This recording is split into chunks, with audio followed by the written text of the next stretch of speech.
Welcome to Speaking of Leadership. You may be asking yourself why I'm wearing this, but this is how all firemen walk around their houses, and that's why I'm wearing it. So welcome to Speaking of Leadership. This is brought to you by Jump Seat Leadership, where we talk about all things leadership. So speaking of leadership,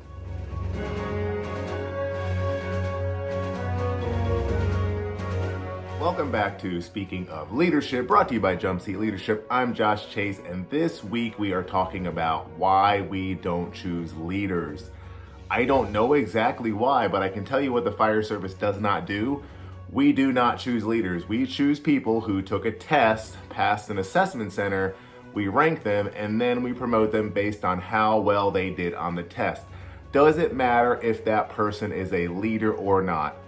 No, it doesn't. In most fire departments, it absolutely does not matter if you are a leader, have any leadership experience whatsoever. We will promote you strictly based on the fact that you took a test and you are qualified per the test to take a job or a position of authority and lead a crew and or people. So why do we do that? That is a very good question. I don't know. So if you think about every other organization, not all organizations do this stuff. They choose leaders. People choose leaders. And what we're doing these days is we're just saying, hey, you want to be in a position of leadership? We'll allow you to do that based on this test that tests nothing about your leadership ability. We are promoting people that have never been tested as leaders at all, ever, that could not even define leadership for themselves or the people around them. So why are we doing this in the fire service? That is pretty much a rhetorical question this week that I cannot answer.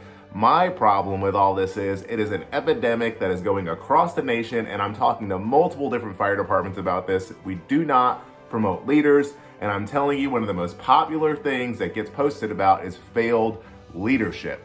So I'm over here frustrated because failed leadership, and I'm thinking, I don't understand, why is there so many failed leadership cultures in the fire service? I don't know. I have no idea. But what I can tell you is that if you see these people that are in these positions, you cannot stop leading if you are called to lead. You need to just do it. I get it. You're frustrated. Maybe you can't take an exam. Maybe you're not a good test taker. Maybe you will never get promoted based on your department system. It happens. I have seen guys who served 20 years in the fire service who would make amazing lieutenants, captains, and chiefs, and they just can't do good on the test. Not because they're a bad leader, it's because they're just not good test takers, and that flat out sucks. If you were that guy, I would encourage you to just lead anyway, as frustrating as it is, because literally we need you. The fire service needs you because for some reason we do not promote leaders and we do not want leaders in these positions. You can argue with me all you want, but that is traditionally what we do. Why? Like I said, rhetorical, probably open up a can of worms right now, but I'm telling you guys, we do not promote leaders. So what do we need to be doing? We need to be going out there and choosing leaders and putting them in these positions, or making things like, let's test somebody's leadership ability. There are places out there doing it right in the fire service. And if you are one of those places, congratulations, you have halfway figured it out for your department. So let's change the rest of the fire service, because typically that is not what's happening. So guys, do we promote leaders? No. The answer is absolutely not. Why don't we? That is a good question. And if you want to discuss in the comments, we can do that below.